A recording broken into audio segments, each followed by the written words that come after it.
I might just thank you, by the way, Matthew, and thanks to the CFIA for having me here today. I think the next 20 minutes or so we'll spend on an element that you probably haven't spent time on today, and that is the concept of business lending or the crowdfunding of debt, if you will. And within that ecosystem, there's a whole range of people who provide alternative finance besides the banks to small business.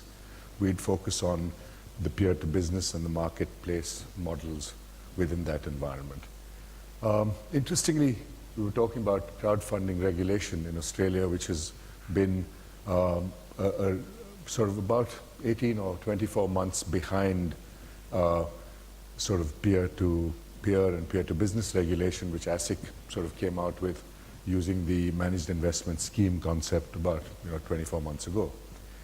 And in Malaysia, I was recently on a panel, so I do get overseas as well to these things, on a panel at the Securities Commission who announced 6 new licenses for peer-to-business, which has followed regulation and crowdfunding 24 months later.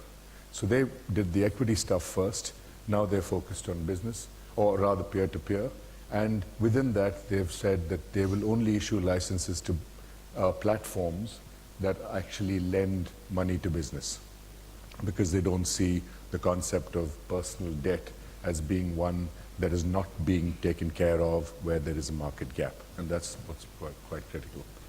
Anyway, we'll really move into some of the key aspects. How do I move forward? Yeah. Sorry.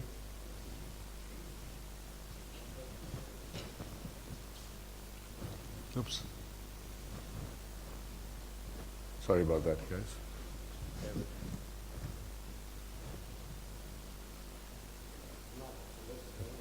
I can physically.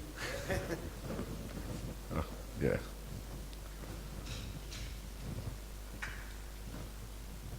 So I think one thing which is important to note is that there's a lot of activity in fintech, as they call it, and a lot of players who would be on the very tech end of fintech, and a lot of others who are very much on the fin end, who are still using old methodologies to assess risk. The differentiation I want to make today between, I guess, crowdfunding for equity and crowdfunding for debt is really around or aligned to the needs of companies, and I don't see them as being anything but complementary in the life cycle of a business. So when you're a startup, you might not be able to get debt because you don't have a track record, and that's when you have to give away equity for a purpose which might be a longer term purpose, to buy equipment or to sort of set up the infrastructure of your business. At a later point, when you have cash flows that are positive, then there's no need to give away equity when you're making enough money to repay debt, and that's when you'd move to debt. So I think they're complementary things, and I'll sort of differentiate those a bit. And I'll take you through what I believe to see is the sort of ecosystem of the Australian SME finance market, and then a little bit of an understanding of how ThinCats operates within this market. So the one critical thing to note is that there's a lot of serious investment going on in the fintech world, and I think all of this comes out without complicating matters too much from the concept of, if you have more and better technology which can give more access to information to all of us, whether it be in the education sector or the accommodation sector or the travel sector or the taxi sector, you've got a situation where people can interact with each other directly because they have information for each other. And that fundamentally is why fintechs have evolved, because it's about getting rid of the middleman and allowing people to interact with each other and giving them quality information to be able to assess whether or not they want that transaction together. A lot of the fintechs are moving very closely to banks in the US particularly, and in the UK it's been mandated, for example, that if a bank doesn't want to lend money to a small business, they've actually got to recommend an alternative financier. And I think that's a wonderful thing in terms of really pushing the awareness factor, because a lot of small businesses just aren't aware that people like us exist.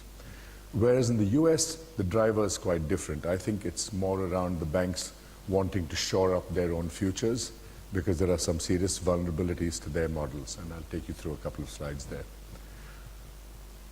And, you know, it's very easy to sort of talk about how peer-to-peer or peer-to-business or this sort of stuff will replace banking altogether, but let's be quite sort of pragmatic in the context that till we go through entire credit cycles, until we have entire maturities of borrowings come through to the other end, it's quite difficult to sort of say one assesses risk better or one's default rates are less. So we can return, as we have to our lenders, 14% over the last 12 months. But many of those loans are still live, and they might fall apart before the end of that life cycle. So it's important to keep that in mind. And the last bit is just my pet slide, because I really believe that banking will always be there, obviously, in some form, but I'm not sure it's the banks that will, because it could be anybody else who can come into that market and actually enable through technology the connection of people and have the expertise and the big data and all of these other sort of sources of information to actually make better decisions.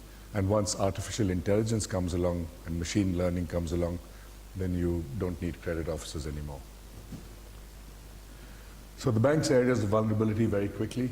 60% of the $1 trillion of banking profit that is made globally is under siege, according to McKinsey.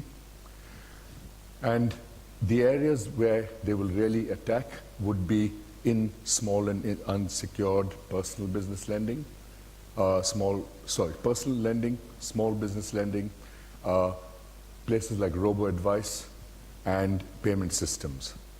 And effectively, all of the stuff that falls into the front end, which is originating a transaction, as opposed to holding a balance sheet, which is where, of course, the banks have a stronger position. And just to give you the growth, peer-to-peer moved from about 2 million to close to 10, and in 2015, it's 28 billion. And this is Bloomberg working along with UBS. Online business lending, much smaller at this point in time. And again, we have to separate online from peer-to-peer, because someone who has a website and who does business loans but borrows money from banks to lend it to other people, that has been going on forever. And now they've got a website, so they're called online business lenders. But they're not really doing anything any differently. The peer-to-peer models, on the other hand, are actually bringing people together in a marketplace. To talk about the differentiation, I think I've talked about the initial part, which is ensuring that you align the need of a business and the life cycle of a business to that need. And a couple of very interesting examples. We've had 2 loans in the last year. One of them was a company called Bunsters, based in WA, that manufactures or makes hot chili sauce. And one of their sauces was called Shit the Bed sauce, which some of our lenders didn't like and didn't actually invest in that loan because they thought that was, crude. But these guys raised their first element of crowdfunding through a rewards-based crowdfunding platform, where they were offering their sources out, which was a brilliant way for them to actually also test whether those sources were, something people wanted. And when they got to the stage where they got a big order to export to the US, that's when they decided they'll go for some debt. And so we assisted them there. Another company is called Just Earth People, and a couple of other things. It's a social enterprise based in Brisbane, a cafe where they employ people who are migrant women and refugee women, that sort of thing, and guys, I guess, to make different products that they sell, including coffee, roasting, and those sorts of things. And they funded their setup through crowdfunding, not rewards-based, but actual equity-based crowdfunding, and have then moved into debt for a part of their fit-out for their store. The important thing is around the cost of money. And obviously, I don't want to give away a share, but by the same token, I don't want to be caught up paying very high interest rates. And I think one sort of differentiation I should sort of make here, particularly in the Australian context, is if you're a small business, you get money from a bank against your home at 4%.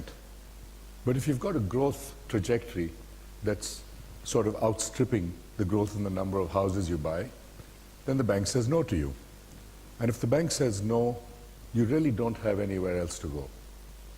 And usually those businesses don't grow. And they miss out on that one small business opportunity, a window that they had in a small market like ours. And 3 or 5 years later, they're on the way out. And that's why 38% of small businesses in Australia are one-generation businesses, because they're usually people buying themselves a job. And they've missed that growth opportunity. Their fixed costs go up, and their rent and wages go up, and they can't stay in business. So I actually argue that banks may be responsible for sometimes helping small businesses to fail. There's a whole bunch of other lenders who I would call merchant cash advance lenders, like PayPal is one of them, where they take a percentage of your turnover, which would be your profit, and they give that back to you for short-term cash flow needs. Now, the rates of interest for those things are very high. If you were to borrow that money for 12 months, it could be anywhere upwards of 80%. No business makes that kind of money.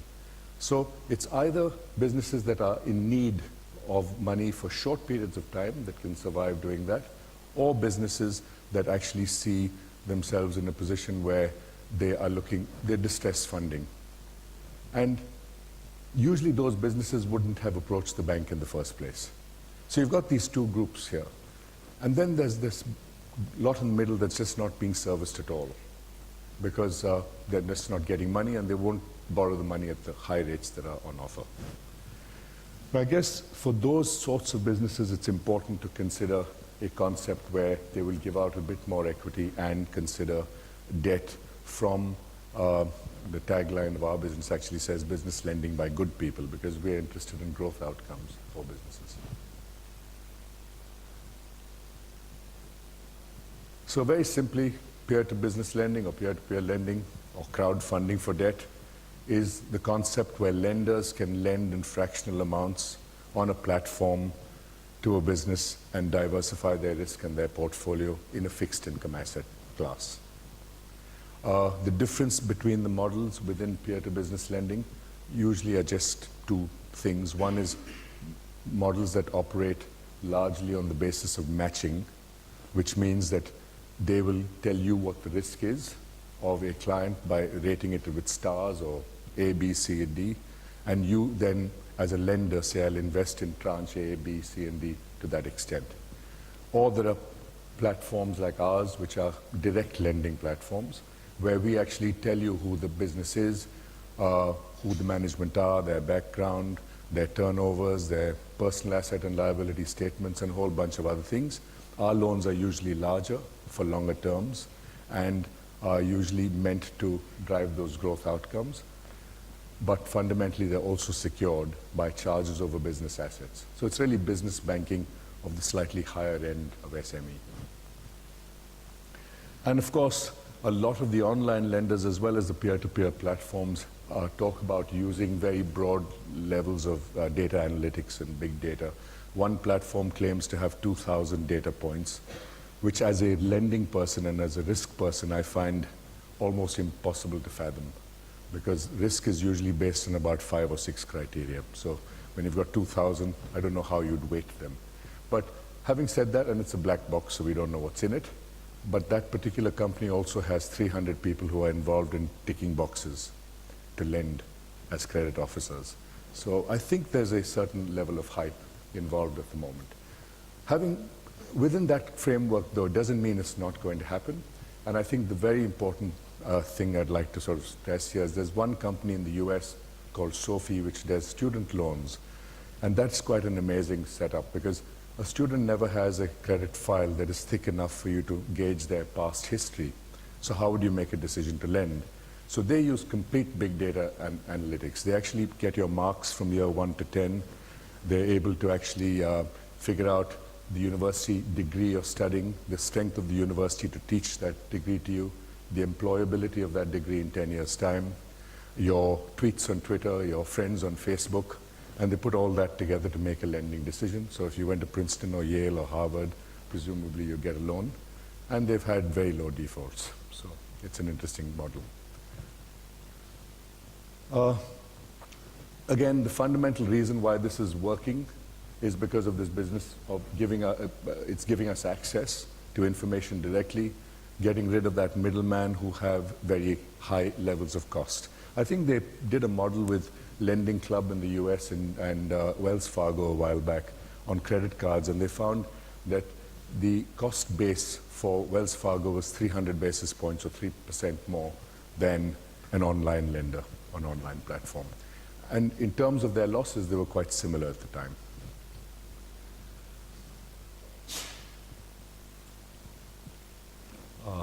There you go. In Australia, there's 2.1 million businesses borrowing $73 billion a year.